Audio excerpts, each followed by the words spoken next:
Welcome, people of the interweb, to another Kapowtoys review. I'm your host, Ben from Ben's Collectibles, and today I'm going to be having a look at yet another Ultra Magnus figure, this time in the form of the Robots in Disguise Transformers Prime Ultra Magnus. Now, I am extremely excited to get this guy. I've been waiting for him for such a long time. I'm a huge Magnus fan, and yeah, here he is. As you can see on the box art, there's a nice picture of Magnus with his hammer over his shoulder. On the back here we've got him in vehicle mode and in robot mode, with the rest of the Prime cast down at the bottom. Yeah.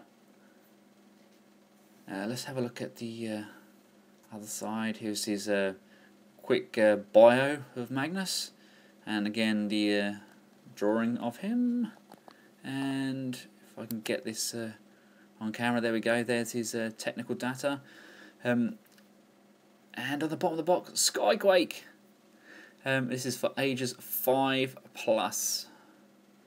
And I've got a try me here. Now, this is meant to light up, but doesn't really seem to be doing much at the moment. Well, we'll see. We'll get him out of the box and we'll see what happens, shall we? And here he is, out of the box. Okay, this is it's not the best vehicle mode in the world. There's a lot of paint bleeding around the roof. I don't know if you can see on camera here. There's a few smudges on the side. It's kind of been coated on fairly thickly. The blue's not too bad. It's quite a sharp blue. It's almost like an old Ford electric blue. Nice Autobot logo. They haven't painted the wheels. I hate that. And I'll have to get like a silver Sharpie or something on there. And visible Magnus legs syndrome there. But all in all, it's a good size. You know, it looks a bit like a Tonka truck, but it's a good size. Can you see that? Look. Just smear on there. Never mind. They tried. They painted something. That's the start. Now, it's a very dark video. My apologies. If we pop open the legs, there's a couple of clips just on the inside. We just need to, if I can get them in, there we go. Just need to pop those up so we can put the weapon in. Let's just see if I can get this side on a better angle so you can see it.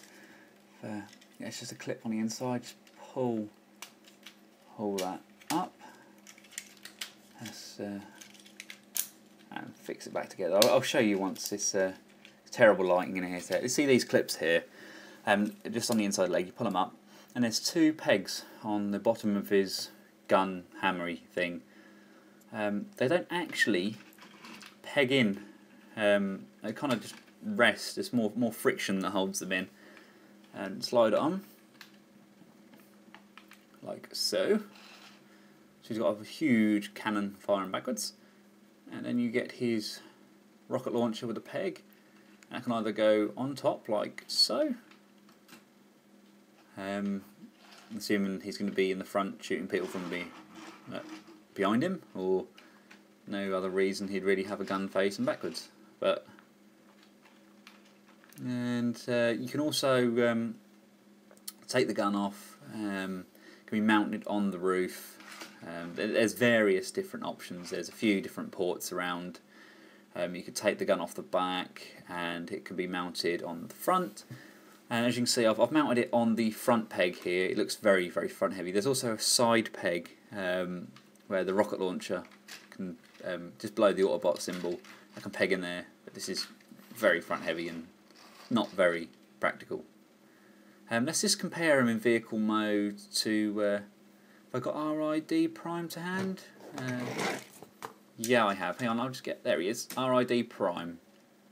I think these originally were based around a very similar mould, but the way that they've got them, the modifications are done, they look like a completely different vehicle.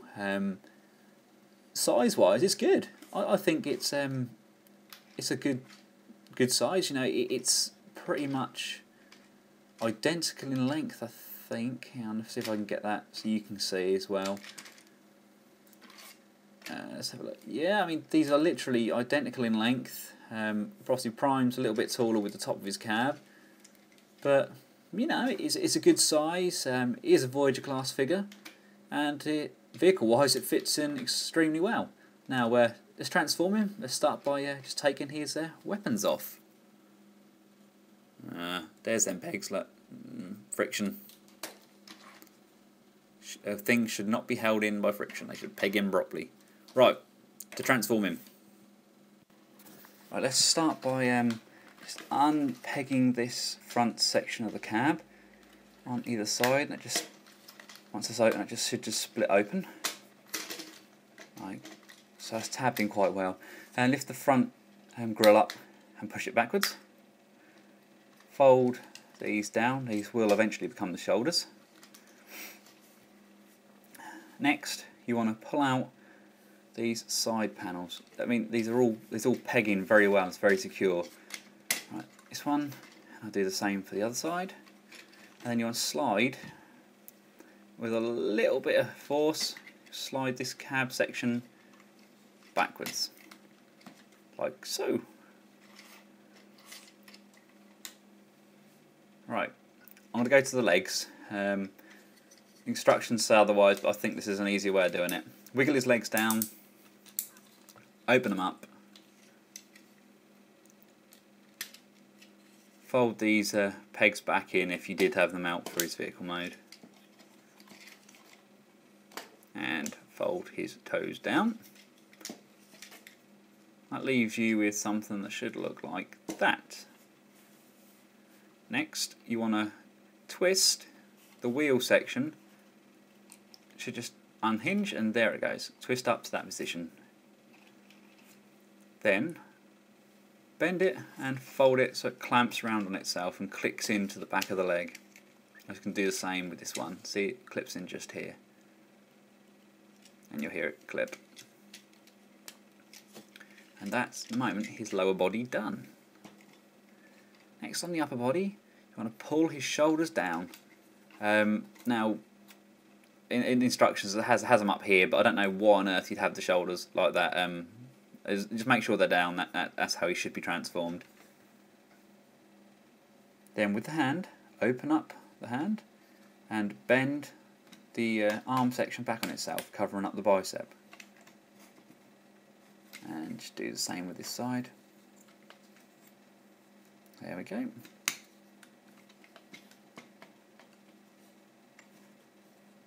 Like so.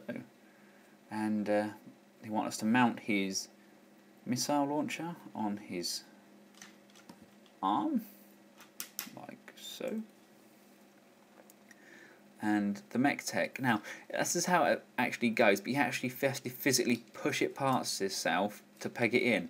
It doesn't peg in at the other point at all, and I have no idea why. And there's my light. Yeah, it does light up. Now I've got him held in by the smaller handle, but on the pictures it shows him holding it in by the larger handle. I just think it looks better like this. Very sturdy. I absolutely love this figure in robot mode. It doesn't look anything like Prime. It's definitely a Magnus figure to look at. It's very reminiscent of the Ultra Magnus from the animated Transformers. You know, I think it's from like 2005 or whenever it was. And he can, with the gun, basically you pull the hammer back, unclip it, and it just goes straight back into gun mode. He does look alright with the gun. Oh, very bland at the back, isn't he? Yeah, I won't have the back on display. We'll put him around this way. There we go. I've just noticed something about the head. If you can see this, yeah, it's got a full range of movement, but I am pretty sure that is just Breakdown's face with... I think it's actually Breakdown's head sculpt with just some antenna stuck on there, isn't it? But hey, it works. You haven't got a lot of movement. The head can't go back an awful deal, so it hits there, but you've got a full range left to right, and he can look down. Being a tall figure, he will be looking down most of the time. Now here he is with the rest of the team that we have here. Got Bulkhead. He's a little bit taller than first edition Bulkhead and a little shorter than first edition Prime, but obviously he towers over your Cups, your Bumblebees, your RCs and your Wheeljacks. Definitely looks a good part of the team there, doesn't he? Definitely fits in. Yeah, no regrets with this figure at all. Vehicle mode, well, it does suck, doesn't it? It does, as I said earlier, it looks like a Tonka truck. Shop's down here below. Still available. Get your orders in, guys. And while you're at it, why not sub me? Thanks for watching, guys, and take care.